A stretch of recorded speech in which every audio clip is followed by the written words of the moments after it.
Well, I think I'm curious about, so you have this lineage of thought that you've kind of laid out in this presentation. Are there philosophers or people who resisted that path of logic who you see as being kind of understudied that you think maybe we should look into?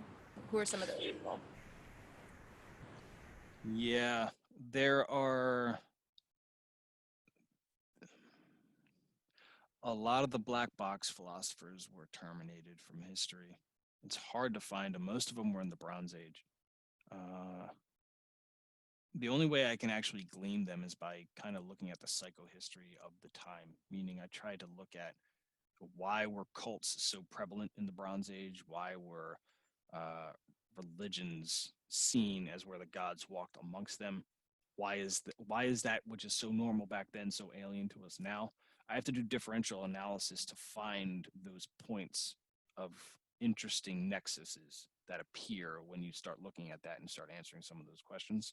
In terms of people who really got it right, the Gnostics come to mind immediately. They the post Judean Gnostics in particular, the lineage of Simon, they the Romans just brutalized them. These were God's chosen people, and the Romans just completely trashed the ever living shit out of them. It's what they banned them from the Roman Empire, put a bounty on every Jewish head, and effectively caused a diaspora.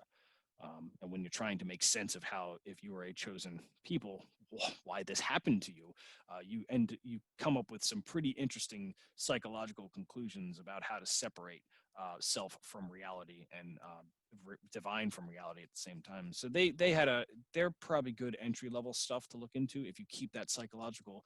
I'm sorry, if you keep that historical fact in mind that the Gnostics did not appear in a vacuum and that they did appear as a result of the Roman destruction of Judea. And once you keep that in perspective, then you start to see, oh, okay, this is what they're doing.